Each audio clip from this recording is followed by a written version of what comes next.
So we had a week off for Matan Torah.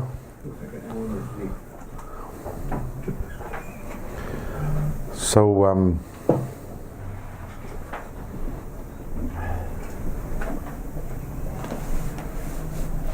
25 years ago I learned in Montreal. And at that time there was a rabbi there, the chief rabbi of the city. His name was Rabbi Hirschprung. And he had a photographic memory. And he'd come to the yeshiva over there once a week and he'd give a shir. And he literally knew the entire Shas by heart. Gemara, Rashi, Tosfos, Shulchan Aruch, and the Mefarshim. He knew everything. Yeah. Literally anything that, any Gemara. So he'd give a shir once a week. And he would get up and he would stand by the bima to give the shir, and he would start speaking, and they would say, and the Gemara says, go bring that Gemara. So they bring the Gemara, and by the time that they brought the Gemara, he had already rattled off the whole Gemara. So that was on the table, and then 2 minutes later, and another Gemara, bring that Gemara. And by the time he finished the shir, the bima was piled this high with Gemaras, he didn't look into any of them. But so once he came, and it was in the winter, so he was in Florida for a few weeks, and he missed a few weeks, and he came back. So I went over to him before the shir, and I asked him, "What's the shir going to be on today?" Because usually we'd start him off at least with the sefer. So he says, "I don't know yet. I didn't think about it yet." So I thought to myself, "This is going to be interesting." So I sit down, and he stands up, and he says, "So I've been away for a while. So what's a while? So it's a machlokes in the Gemara. What a while means. bring me that Gemara." And that's it. And that was the shir. Right, so we missed a week last week, but Baruch Hashem, we're back. Again, we're holding on page Lamed Zayin. Now it's a little background, a little context.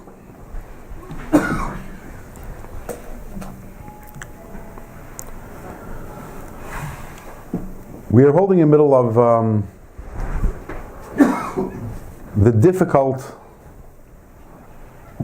process of what the Alter Rebbe calls mevatshenle. That sometimes when a person experiences a state of spiritual numbness, where the heart just isn't cooperating, and although a person contemplates Hashem's greatness and tries to change his or her thought patterns and the ways of thinking, it's not impacting the heart, and the person is lacking enthusiasm, passion, excitement, warmth, love. So Alter Rebbe says, we started the page by saying, he brought that from the Zohar, if there's a piece of wood and the fire is not catching on, so you have to shred it, you have to crush it. And the same thing as Gufa, a body in which the light of the neshama, the fire of the neshama, is not catching on, so the body has to be crushed. The ego has to be crushed. The reason why that the light of the neshama is not catching on, the excitement and the fire and the passion of the neshama is not resonating within the person, is because the ego is too strong, the person is too smug, too self-satisfied, and too egotistical, and therefore the person has to be broken. And that's what we engaged in the last 2 classes, I believe it was, different meditations that a person should think about how unspiritual and how lowly and how distant from Hashem he or she is, and that causes that the ego to be broken, and that will allow the light of Hashem to enter. And with that Hagdama, with that preface, let's look inside. The more a person spends time in a person's mind, in a person's thoughts, in these ideas, and ideas we mentioned earlier, in other words, contemplating his own lowliness, v'gam, and moreover, bi'iyunai b'sfarim, person doesn't only suffice with contemplation, but also looks into the different sfarim, and different Musar Sfarim which talk about the lowliness of the person. And that will cause liyes libay nishbar bekirbay, that causes the heart to be broken within himself. V'nivze be'einav nimas, and who will be completely disgusted with himself. Kakasuv, as the pasuk says, bitachlis hamius, and not only is a person disgusted with himself, but ultimately repulsed by himself. Ulamai is chayev mamash, the point that he's a person who's just absolutely disgusted with his own life. So this is good. It sounds like bad, but this is good, says Alter Rebbe. Harei bazeh with this, memayis umevazas et achra. What you're doing is you are denigrating and belittling the sitra achra within you, the klipa within you. Umashpila la'afar, denigrating it all the way down to the earth. Umeridon migadlusa migdulasa vegasus rucha, and you're bringing it down from its place of highness and its arrogance, vigavhusa, and its highness shemagbias atzma al erik tushas nefesh. That is what is lifting itself up and covering over the light of the neshama, lahachshich oira, and dimming its light. So it's fine. The more you humble yourself, the more you're allowing your neshama to emerge. Vigam. And now the Alter Rebbe says we are going to change tactics, and we're going to move now. There is another way. If your neshama, if the light of your neshama, the fire of your neshama, is not catching on because of your nefesh habahamis, which is blocking it, there's another method also how to deal with this. Until now, the method number one we were dealing was sitting down and thinking very rationally and taking time to contemplate how lowly you are, and that again, that humbles you and that humbles the klipa within you and allows the neshama to shine. But there's another way. And Bekitzer, that other way is not a rational way. The other way is by screaming at your Yetzer Hara, screaming at your Nefesh HaBahamis. We don't mean you definitely don't want to be confined to an asylum, and you don't want people watching you screaming at yourself. It doesn't mean literally screaming verbally. In your mind, it's all what's going on in your head. The difference between the tactic we were taking until now, where a person was calm and relaxed and thinking about something, thinking about how lowly he is in a very cerebral but relaxed way, and now we're talking about shock treatment. You're not trying to convince yourself. You're literally trying to scream yourself into submission. Let's look a little inside and see what Alter Rebbe says. The Gaman also Yari Maleha, you should thunder against it, against your Nefesh HaBahamis. Bekoil Rash V'Roiges, with anger, with noise. Again, we don't mean literal, but we mean figuratively. Lahashpila, to denigrate it. Kemaimer Razal, as the Gemara tells us, Masechtas Brachas. La'olam Yargiz Adam Yetzer Tov Yetzer Hara. A person should always get his Yetzer Tov angry at his Yetzer Hara. Shenemar, as the verse says in Tehillim, Rigizu v'Geimer. The pasuk says Rigizu v'al tachatau. So what is the simple meaning of the pasuk? Rigizu means tremble. Rigizu, tremble before Hashem, tremble for fear of Hashem. V'al tachatau, and that will prevent you from sinning. But the Alter Rebbe here is using the word. But the Gemara actually says the word rigzu. What does roiges mean? Roiges means anger. Right. So the pasuk, right? So the pasuk could also mean rigzu, yet your Yetzer Tov angry at your Yetzer Hara. How you do that? We'll get there in a second. Yeah. But this is anger and screaming. We're not talking here about logic. We're talking here about literally screaming at the Yetzer Hara. Anger management. Sorry? Anger management. Yeah, but this is an anger that shouldn't be managed. This is good anger. You should scream at Yetzer Hara and tell it, Atara, you are evil. Verashan, you are Rasha Meshuketz, and you are disgusting and Mesuav and despicable and manuval and a lowlife. V'chulu, etc. Like all the names that our sages called the Yetzer Hara, be'emes, you're truly all that. Ad masai tastir lifnei eirin seif baruch hu malak alalmin. How long are you going to hide? Are you going to conceal the infinite light of Hashem which fills all the worlds. And we'll continue with the diatribe in a moment. But just interesting to point out, so it says over here that he called the Rosh Ha'atar Ra.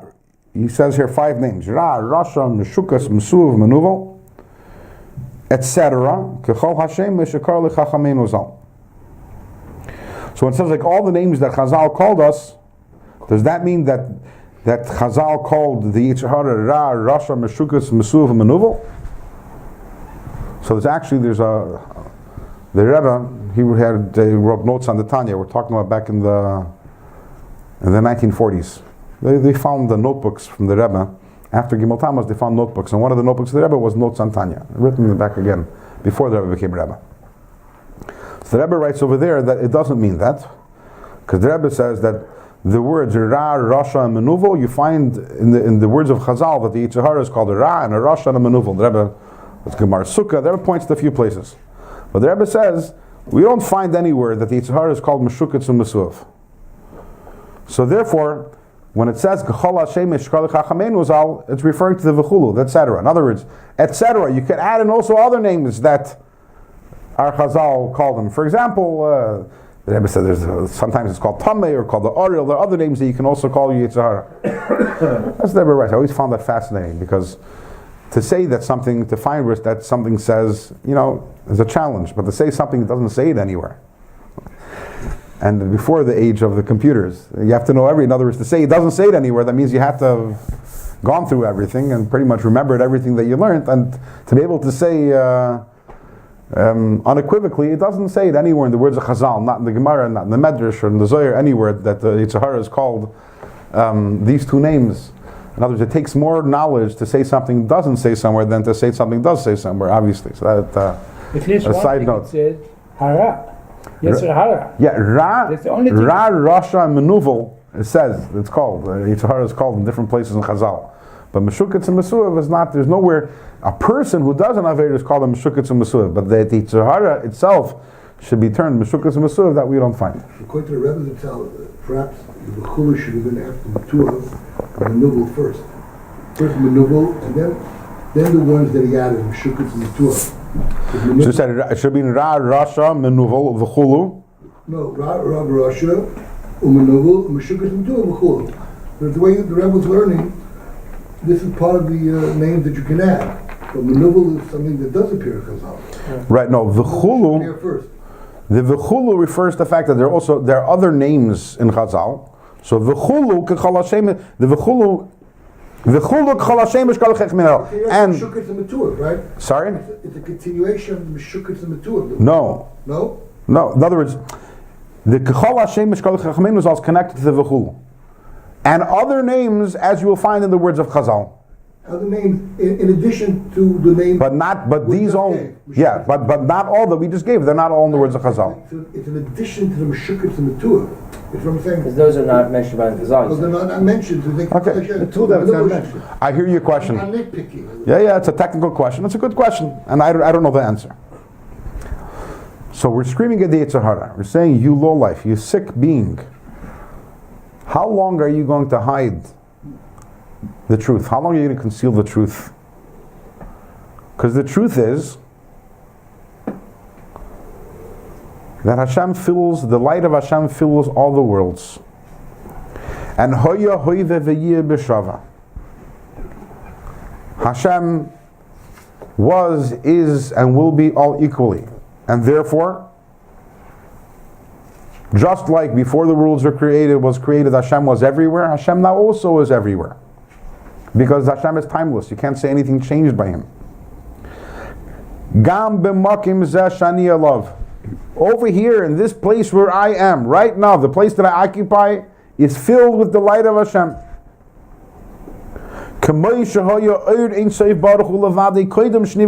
Just as the infinite light of Hashem was shining here before the world was created, the same thing is now beli shum shino, and nothing changed.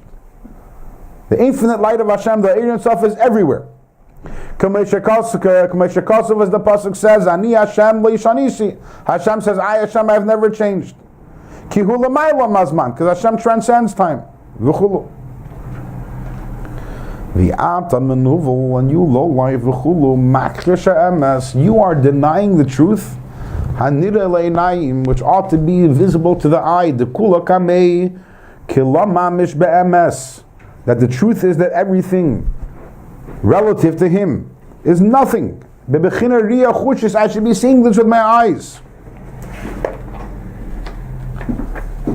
Why is it that I don't see the Eir Sof? That's because of my Nefesh HaBahamis.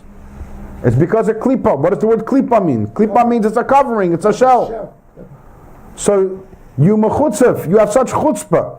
Hashem is right here, and what are you? You're a lie. You're hiding the truth from me. How long are you going to hide the truth? How long are you going to conceal the truth? Get angry at Yetzer Hara. How dare you?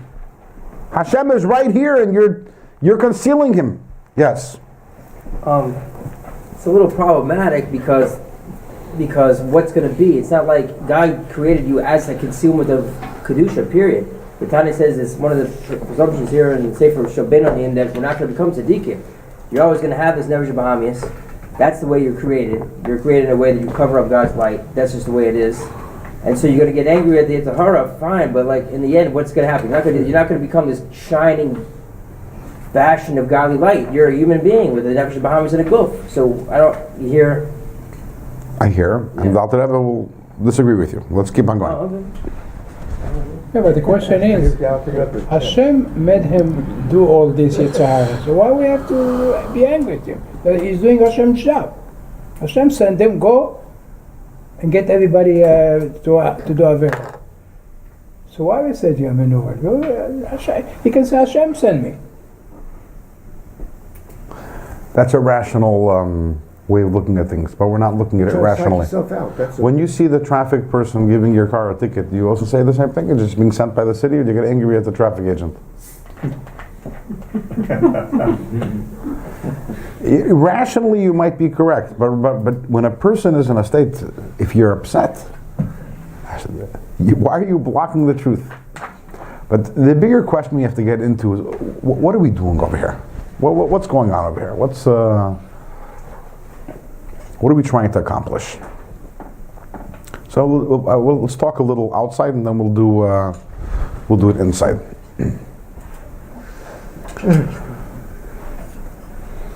We've mentioned this in the past. Klipa doesn't lie to us. Klipa is a lie. So what? Is a lie. It's not that there's a mitzias. There's an entity called Klipa, and this entity lies. In other words, you can't separate between Klipa and the lie, because the definition of Klipa is sheker. The truth is that Hashem is everywhere and Hashem is everything. And what is Klipa? Klipa is that force which obscures and hides that truth.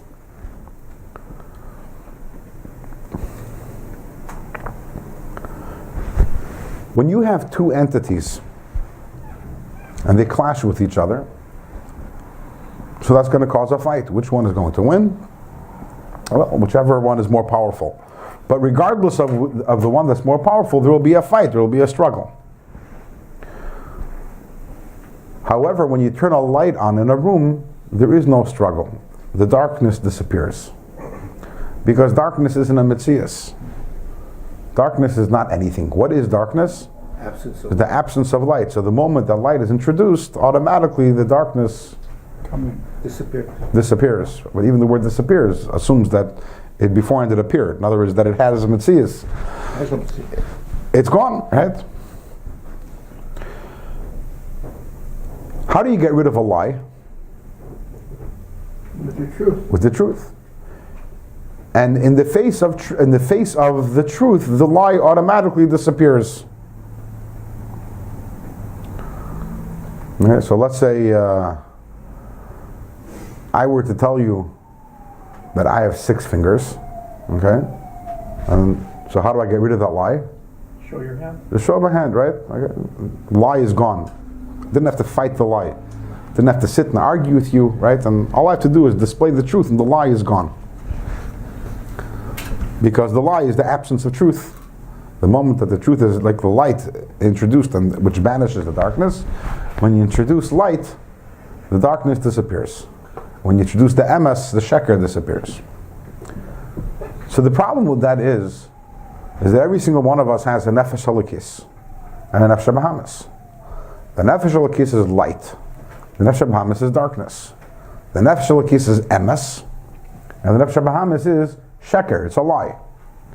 The nefesh halakis is the revelation of Hashem, and the nefesh bahamis comes along and says there is no revelation of Hashem. So really, there should be no contest. The moment that the nefesh halakis appears, the nefesh bahamis should automatically disappear. How does the lie manage to fight the truth? There is no logic behind that. And win. And win? Yeah. Yes. If you don't let the nefesh halakis into the picture, then the nefesh bahamis sticks around, and But it is in the picture. You are a composite of both. Maybe dormant. It's not an entity, say. Nefesh halakis is never fully dormant. Not in a yid. And only a yid has an nefesh So it's halakis. a matter of degree. I mean, it may be that it's not. So that's one possible theory. The Alter Rebbe is going to propose another theory. The Alter Rebbe is going to say it's taka, not logical. Taka doesn't make sense. What doesn't make sense? That klipa should be able to maintain its existence in the face of kedusha. And win. You're taking it further, but even the fact that it should struggle with kedusha makes no sense. Yes, and certainly how much more so that it should win. But the very fact that kedusha can be in the picture and it's still there makes no sense. That's like the light is shining and the darkness just doesn't want to go out. So, but Hashem, this is part of the plan. Part of the plan was that light should have to struggle with darkness, and the nefesh bahamis should have to struggle with the nefesh halakis, because if the nefesh bahamis would evaporate in the face of the nefesh halakis, then there wouldn't be any bechira chavshis, there wouldn't be any free choice, and there wouldn't be any struggle, and life would be very boring, and Hashem would be very bored, because that's not what he wanted when he created the world. He wanted avodah, he wanted us to struggle, he wanted us to work, he wanted us to earn. He wanted our work to have value. And the only way it's value is if it comes through toil.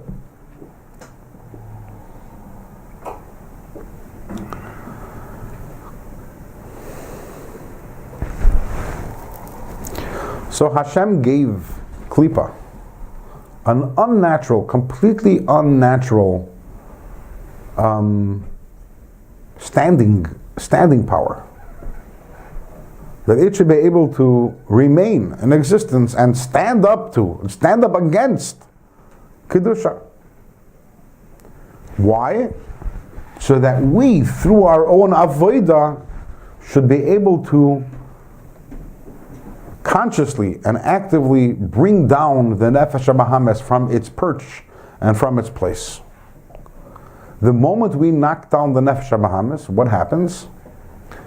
The nefesh halakis kedusha actually automatically becomes revealed. In other words, he wants us to exert ourselves. You're saying the nefesh halakis is dormant. It's not enough that we should have a nefesh halakis. We have to exert the nefesh halakis. And once we exert the nefesh halakis, once we assert our nefesh halakis over the nefesh bahamis, then taka the nefesh bahamis will taka klipa taka. Then the lie can't. Sorry for the pun. Hold a candle to the truth. When we stand up and we scream at the nefesh bahamis with this tirade, which Dr. Rebbe said before, with this anger, what we're doing is we're knocking the nefesh bahamis off its perch and allowing the nefesh halakis to reveal itself. We need to humble the nefesh bahamis. We need to break it, and when you break it, the nefesh halakis suddenly emerges, and the nefesh bahamis then suddenly it will evaporate like darkness before light. Top words of page 74. Through doing so, not only will you get rid of the nefesh bahamis, but this helps the nefesh halakis to to illuminate its eyes, be'emes, in truth, with the truth of Yichud Eir Ein Sof, the oneness of the Eir Ein Sof, of the infinite light of Hashem, B'Ri'iyah Chushis. It'll be as if you see Hashem, V'lei B'china Shmiya V'avana Levada, and not only seeing and understanding. This is where the Nefesh Elikis, your neshama sees Hashem. When we're saying seeing, what does seeing mean? We've spoken about this in the past, the difference between seeing and hearing. When you see something, the truth of that which you've seen is absolute. You can't be convinced out of it, of something that you've seen. If someone tells you about something, or if you arrived at a certain understanding based on your own calculations or on your own mind, it's not the emes, the absoluteness is not the same as when you've seen something. To your neshama, Hashem, it sees Hashem. In other words, Hashem is absolutely true to your neshama as if it can be seen physically. The problem is that you have your nefesh habahamis. Your nefesh habahamis is blocking that, and therefore, as long as your nefesh habahamis is at full force, and before you knock it down, so you're limited. That your relationship with Hashem is one of shmiya and havana, something which you hear, something which you understand. But if we can get angry at the nefesh habahamis and knock it off its perch and allow the nefesh elokis to shine, what we will arrive at is Re'iyah, being able to conceptually see Hashem. Commission is Barba Makam is explained elsewhere, Shezeu Sheirish Kol HaAvodah, that this is the main, the Sheirish, the root of all our Avodah is to arrive at this recognition of Hashem's unity. Ultimately, that's the purpose of everything, is that a person should be able to fully internalize, be able to conceptually see Hashem and His unity. Vatam, and what is the reason for this? How does this work? In other words, how does it work that by you screaming at the Nefesh HaBahamis suddenly everything becomes so amazing? Because Sheba Emes, in truth, ain't Shuma Mashas Klal B'Sitra Achra. Sitra Achra has no substance. That's why it's called darkness. She'ein Shuma Mashas Klal, which has no substance at all. And therefore, that's why darkness is just pushed away automatically before the light. The kach and the same thing. The sitra achra, even though it has a tremendous amount of vitality. Lahachi is called bali chayim atmeim. To realize klipa gives life to all the treifa animals, and v'nafshis u'maso'ilam, and it gives chayis to all the goyim, and v'gam nefesh habahamis shabi Yisrael, and it also gives life to the nefesh habahamis of Yidden. Imagine how much energy there is in Klippa that it should be able to give life to this whole system of animals and human beings. Kiniskar Liyil, as mentioned earlier, Mekal Makim still, despite the fact that Klippa has so much energy, it itself really has nothing. Like darkness. All it is it's channeling light from Kedusha, energy from Kedusha. It channels energy from Kedusha and hides its source. That's all it does. It has no energy of its own. And therefore, naturally, it's completely nullified before Kedusha. Like darkness is pushed away and is bottled before light.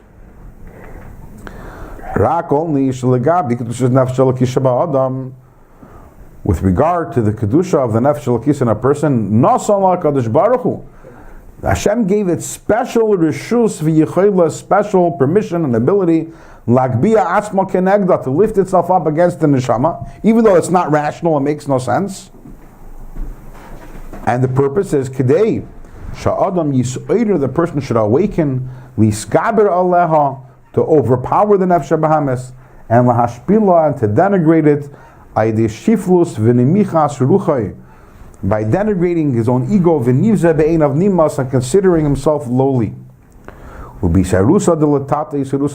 a person awakens himself below, and below denigrates the sitra achra within himself, that causes an awakening above, l'kayim asher kasuv, and that causes that Hashem should do, masher kasuv, misham iritcha nu'um Hashem, that Hashem brings down the klipa from its place, from its perch, the hainu, shemesir memshalta, God takes away its ability, v'yichalta, and its control and ability, u'mesalak mimena akoyach v'ashushanas, Hashem just takes away its power, lakbiya atzma neged eir kedush nefesh elokis, its power to stand up against nefesh elokis, vazai, and then memela,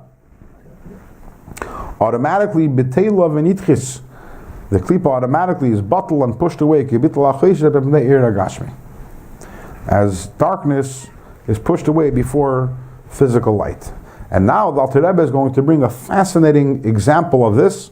And the Alter Rebbe said, we once saw a national example of this phenomenon, of the idea of klipa which rises up against the kedusha, and how it could be pushed down. And the example is from next week's parsha, Parsha the Meraglim.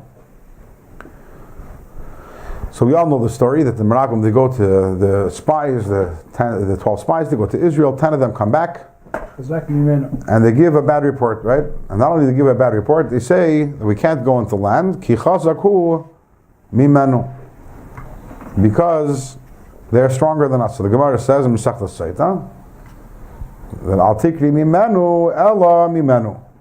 The pronunciation is the same. That what they were saying, they were not saying that the 31 nations were stronger than us. They were saying they're stronger than Hashem. That's what they said. Chazak b'menu, the 31 kings are stronger than Hashem. That's why we can't go in. Which, by the way, makes sense. Why? Because if there were only, in other words, it makes sense that that's the interpretation of what they were saying. Because if they were saying that they're stronger than us, so the Yidden would have said, okay, but Hashem will help us. So the only way they could have deterred all of Klal Yisrael is by saying that not only are they stronger than us, but they're more powerful even than Hashem. How is that believable? How would everybody who would believe something like But that? how's that believable? How would they believe something like that? Yeah, I can't believe it. It's ridiculous. Yeah. You would believe that? I can't believe it. Who would After Kriyas Yamsuf and everything. Yeah, we would never believe it. Our grandparents did, by the way. What? Our grandparents did believe that. I wonder. At least yours. I'm a Kohen. But at least yours. How did they believe it? I don't know. It's not believable. It's not believable. No. Makes no sense. It really makes no sense, right? These are the Yidden who... this is a year after Yetzias Mitzrayim. 1 year, right? Hashem, he just 10 Makkos. Kriyas Yamsuf, Matan Torah. So 1 second. No, but I want to focus for a second on the way that Hashem demolished Mitzrayim, right? So, well, 1 king Hashem can make the Yamsuf should split and should cover them, but 31 kings, now that's trickier. Or is turning all their water to blood, or throwing on them, or killing their newborn, is it harder because, the firstborn, because it makes no sense. So then what happened? And then what happened? So then what happens is this. Moshe, Hashem tells Moshe, that's it. I'm fed up with these people. How much can I put up with their Mishigasim, right? That's it, they're all dying. They're all dying in the desert. And their children, whom they said would be what's Lashon? Lavaz, that their children who they said that they would, the Canaanim, would take them as their slaves, they'll enter the land. So Moshe goes to the Jewish people and he starts screaming at them. How this is terrible, and you don't believe in, you're all going to die here. So what's the next thing that happens? They cry. He's, oh, no, we're so sorry. No, we're going. And the next morning they wake up and they're running to Israel. What just happened over here? This is the same people that last night were saying that Chazaku Mimenu, stronger than Hashem, which made no sense at the time. Granted, but for some reason the entire nation was... Why did they change their mind overnight? So Moshe screamed at them. They should have said to Moshe, okay, we're dying here in the desert. That's what we wanted. Right? Isn't that what they wanted? They wanted to, they said, we don't want to go into the land. They want to stay in the desert. So Moshe says, you'll die in the desert. They should have said, great, that's exactly what we wanted. But instead, what happens is, Change their mind. but what made them change their mind? It's like If they were convinced yesterday, for whatever reason they were convinced, they weren't stupid, they weren't Neanderthals, this wasn't their day, right? For whatever reason, yesterday they were convinced that going into Israel is suicidal.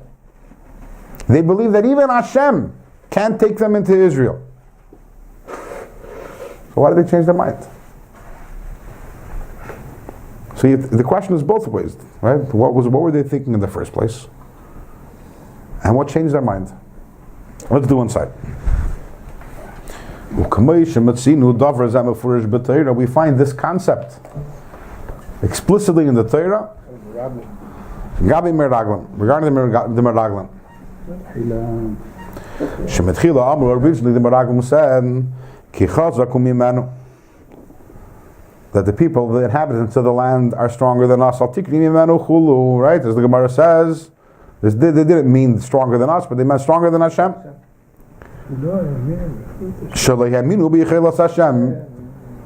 Quite literally, they did not believe. They lost faith in Hashem's ability and capability to take him into Eretz Yisrael. And less than 24 hours later, they made a U-turn 180 degrees, and they said, we're going up.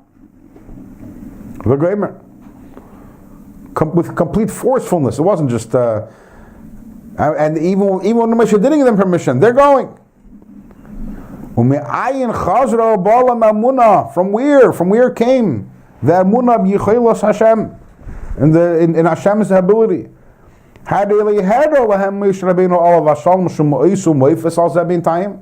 as if Moshe did any miracle in between them.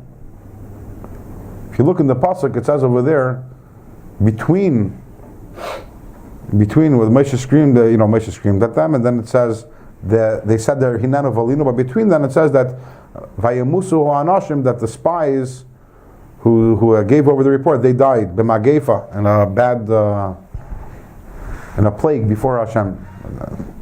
Chazal tell us it was terrible. They died in a very horrible death.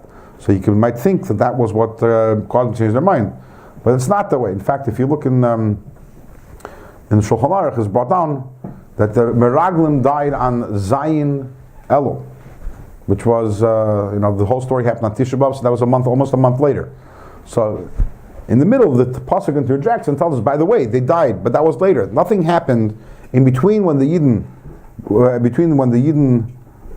Change their mind. there was no miracles or anything signed from heaven that caused them to change their mind.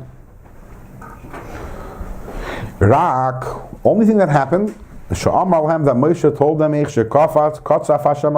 Hashem was angry at them. Hashem swore not to bring them into the land. Why would this help? Why would Moshe Rabbeinu telling them Hashem was angry? Why would that help him? If they did not believe in Hashem's ability to conquer 31 kings, they didn't want to be going to land. So what changed their mind? So Alter Rebbe is going to explain the Yidden are ma'aminim b'nei ma'aminim. Yidden believe in Hashem. Every Yid believes in Hashem. And every Yid believes in Hashem's ability. And the Yidden believed in Hashem's ability to take them into Eretz Yisrael. And of course they knew that Hashem can overcome the 31 kings. So what's this mishigas? They said Ki chazaku mimenu, that Hashem is stronger. It's the klipa. It's the klipa. Wasn't their neshama. It was the klipa which, as we learned until now, just as we were saying, that Hashem gives the klipa the power, gives the lie the power to obscure the truth and the light. So you're saying it makes no sense. How does the lie exist when the truth is right there, which is what you were asking, right? And the answer is that Take makes no sense. Take makes no sense. But that's the koyach that Hashem gives klipa, that it could stand up to the truth, and it's totally illogical. So how do we get rid of the klipa? He yelled at them. Yell at it. Exactly. And threatened them. Moshe, he didn't threaten them. He said, you'll die in the mitzvah. He yelled at them and he put them down. And that broke the klipa. And when the klipa was broken, what happened? The Yidden were like, what in the world were we saying yesterday? What do we mean that Hashem can't bring us into the land? We're going up. Moshe didn't have to show any miracles, because it's not as if the Yidden didn't believe. Of course they believe. They're Yidden. Every Yid believes. Every Yid has a neshama. There's a klipa, the klipa has to be broken. And how do you break the klipa? Not by reasoning with it. If Moshe Rabbeinu would have stood up and said to them, what do you mean? Hashem can't take you in? Like Kalev did, right? What did Kalev? What? Moshe did this, Moshe did that. And Hashem brought us down the mountain, all these things. And what happened? They wanted to stone him, right? Because you don't argue with klipa, you don't argue with the lie. You knock the lie down. You don't legitimize it. And when you knock it down, that's when you allow the neshama to be revealed inside. But certainly, all Yidden are believers, the sons of believers. It's only that the klipa, which is in their body, lifted itself up on the light and the holiness of the nefesh halakis, begasus rucha, with its arrogance, vegavhusa, and its gavus, its exaltedness, bechutzpah, beli tam v'da. That's what it's chutzpah. It makes no sense. And therefore, immediately when Hashem got angry at them, and when he screamed at them through Moshe Rabbeinu, how long this evil congregation? And this your corpses will fall in this desert. Ani Hashem v'gomer, I am Hashem. Ani Hashem tibarti. I am the one who Hashem who spoke. This is what I'm going to do to this entire evil congregation. When they heard these difficult words, their heart was broken and humbled within them. As the pasuk says, the people were grieved very much. And therefore, the Sitra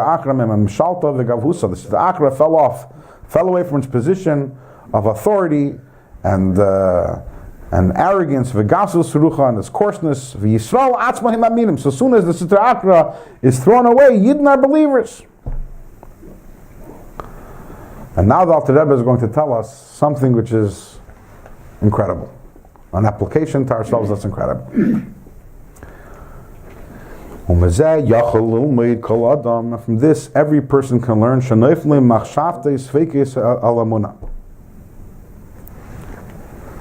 that everyone who in their mind sometimes falls into their mind doubts about belief in Hashem.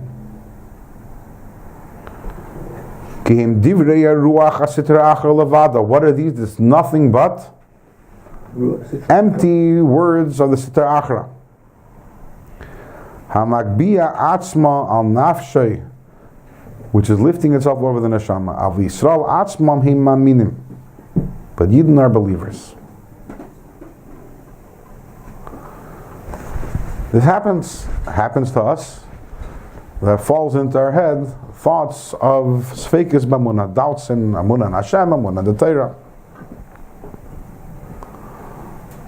How do we react to these thoughts? So the first thing we have to know about these thoughts is they're illogical. They're just as illogical as the Meraglim saying that the 31 kings are more powerful than Hashem. When we have a Safek B'Amunah, they're absolutely illogical, because it doesn't take too much thinking to understand that there's a creator of the world just looking around. We've mentioned this in the past. I heard this, that someone once went to the Rebbe and told him, how do you know that there's a creator to this world? What? How do you know there's a creator? How do you know there's Hashem created the world? The Rebbe says, when you walk down the street to Manhattan, You look at a skyscraper, do you ever ask yourself, how do I know that there's a builder who built this? Sure. How do you know? Maybe it just so happened that there's, I don't know, the bricks fell on each other, and the electric lighting, and the plumbing, and it just so happened. There was no one planned it. No one, there was no architect or designer or builder. It just happened. It just happened. So to say that the world doesn't have a creator is just as illogical. And the idea of Torah, the fact that Hashem gave us the Torah is a verifiable, 3 million Yidden were by Bahar Sinai, and they transmitted to children. But it's not the point, because when you have a suffix b'emunah, when you have a doubt, the point isn't that it's logical; it's illogical. But how do you deal with that thought? So two things. First of all, most people who have such thoughts, and by the way, everyone has such thoughts, but most people who have such thoughts, these thoughts get them down. They're depressed by these thoughts. I have such I'm a frum Yid, and I learn Torah, and I daven, I do mitzvahs, and I should have a thought doubting the existence of Hashem, or doubting the truth of the Torah, or something of that sort. It must mean that I'm a very unspiritual person. It must mean that I'm still, I have a ways to go in my spiritual journey, because if I was truly where I would be, I would never have such a thought. That's number one. And number two, so first of all, the thought causes depression, causes, not depression, but it causes us, it puts us into turmoil. It's a crisis, spiritual crisis, number one. I'm in a spiritual crisis, I have doubts. Number two, how do we deal with it practically? So immediately you run to the library, the Jewish library, and you pull out some books, right? There's some good books, Permission to Believe, right? There are certain good books out there which you go, and you read the books, and both of these are mistakes. Not your self-perception, not your way of dealing with it. Your self-perception, there's nothing wrong with you for having a doubt. That's called the Nefesh HaBahamis. Why is the Nefesh HaBahamis throwing doubts in your mind? Because that's its job. It's perfectly normal and natural to have tzfeikis b'emunah. But that's not you. You believe. And the fact that the Nefesh HaBahamis is throwing these silly thoughts into your mind, and I say silly because they're not logical. Why is it throwing those silly thoughts in your mind? Because that's its job. But it's not you. You believe. So how do you deal with it? Don't try to reason. Don't go start reading books, and don't start reading. Scream at it. Scream at the thought. You meshugana. Why are you throwing these idiotic thoughts in my head? Of course I believe in Hashem. Don't engage it. Break your nefesh habahamis by screaming at it. Don't accept it. But at the same time, you have to realize that's not a bad reflection on yourself. You believe. The fact that you have that thought is totally normal because you have Hashem habahamis. It doesn't change your status as a Yid who believes 100%. Yes? How do we reconcile that idea with the Gemara that even at the time of the Gemara, there weren't people who could properly give Musar, and certainly there weren't people who could receive Musar. And if you're giving Musar to the Nefesh Bahamas, then the Gemara said, as a presumption, you can't really receive Musar, then how do you reconcile that? I think that's not talking within oneself. I think that's talking person to person. So it's different when it's to yourself? Yeah, because, to your Nefesh Bahamas, you can give Musar Even now. You're not really giving Musar, you're giving it something. It's not about. You're not. The point isn't to engage. You're saying there isn't a Hashem, but I have this proof and that proof and the other proof. The Alter Rebbe is going to bring the mashal again. We had this a few times. The mashal of the Zayna. You know the mashal of the of the prostitute, the king that hires. Right? We discussed a few times. The king from the Zohar. King wanted to test the son, so he hires a prostitute to go and to seduce his son. I want you to imagine the prince turns around and sees this lady, goes over and says, "Lady, do me a favor. What do you want from me? Leave me alone. Leave me alone. I'm not interested in you." What effect would that have? Nothing. Zero. She's going to strengthen him. She'll be. Why? Because She's paid to do a job. paid to do a job by the king, right? Why? You going and reasoning with your thought and saying, well, what kind of silliness? Why are you doing this? I'm not interested in you. You're just being. It doesn't make sense. You're reasoning with the prostitute.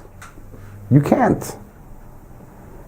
The funny thing is that the Nefesh HaBahamis itself doesn't believe these thoughts it's throwing in your head. That's the most ridiculous thing. Right? The Nefesh HaBahamis who's throwing these thoughts in your head, it doesn't believe these thoughts. It knows the truth that Ein Od Milvadi, there's nothing but Hashem, but it's hired, its job is to throw these thoughts. You're going to go argue with it?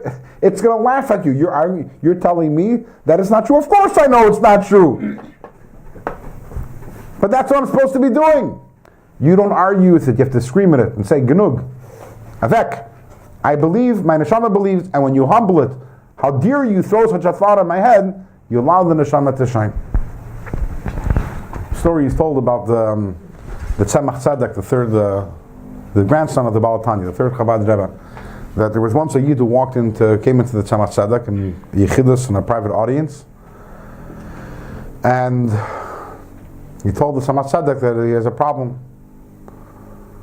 He was very broken. He said to the Tzemach Tzedek, he says to the Tzemach Tzedek, I have sfeikis b'emunah. I have sfeikis b'emunah. I have doubts. I get doubts once in a while in my belief in Hashem. So the Tzemach Tzedek says, okay, so what's the problem? So he says, Rebbe, maybe you didn't hear. I said that I have sfeikis b'emunah. I have doubts. The Rebbe said, I heard you, but what's the problem? Like, why is that a problem that you have this sfeikis b'emunah? It's normal. Second, why is it? Why do you? What? So he says, what do you mean, Rebbe? Ich bin a Yid. I'm a Yid. So it's okay. You're fine.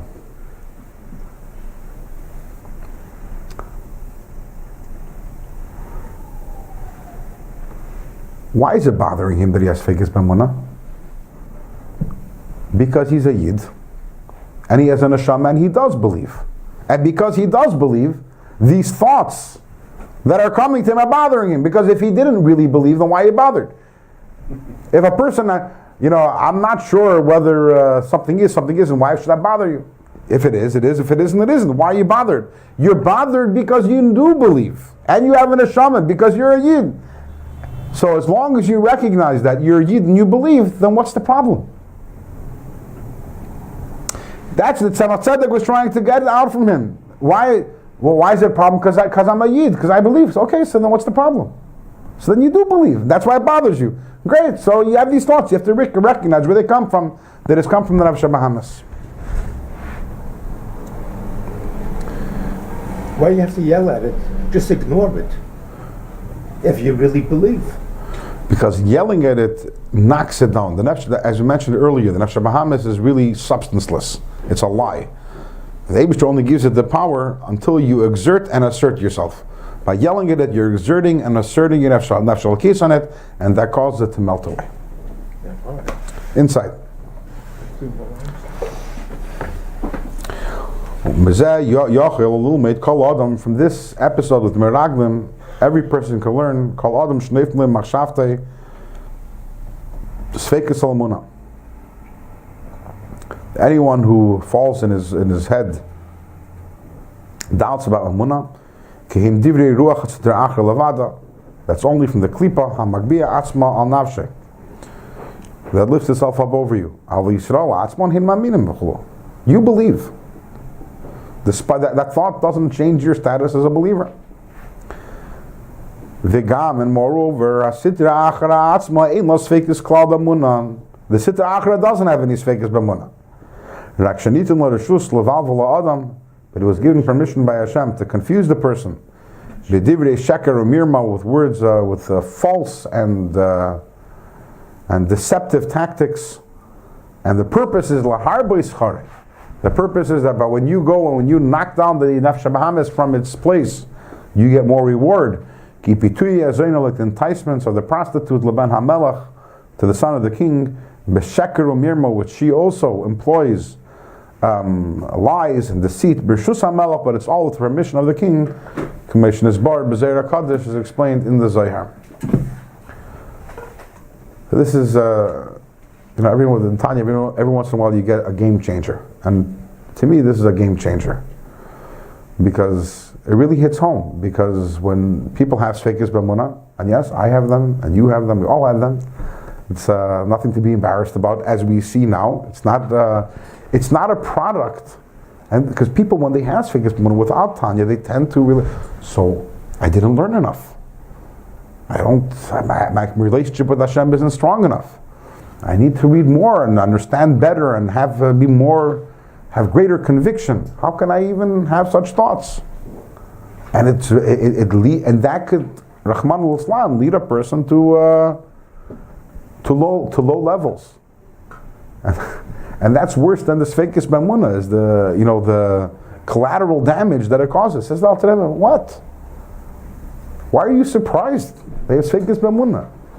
Of course, Baal Shem Tov, that's its job.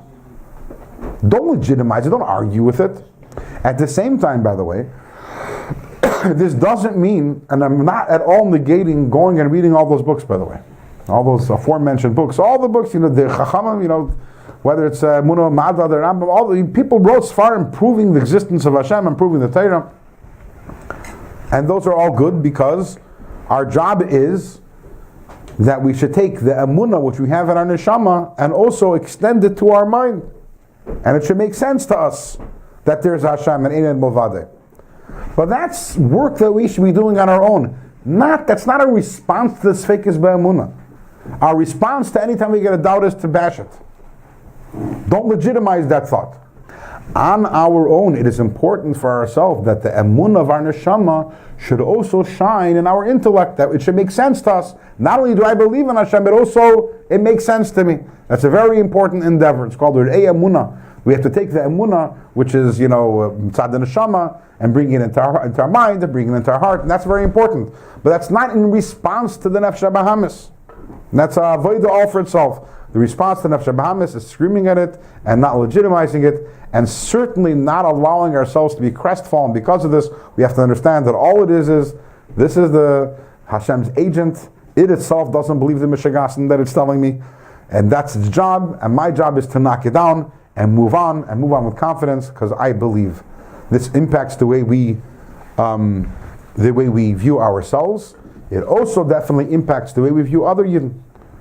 And when you see another Yid, Rahman al Islam, telling you about something, whether it's a lack of emunah or anything, we have to realize there's no such thing. Every single Yid is a maimin, every single Yid believes, because every single Yid has a neshama, so every Yid is a maimin, ben maimin, and that also changes the way we deal with other Yid, and realizing I don't really have to convince this person to believe, I just have to reveal that belief which he or she has, because a Yid by definition is a maimin regardless of how much Sitra Achra might be trying to blur that and obfuscate that point. Shabbos everyone.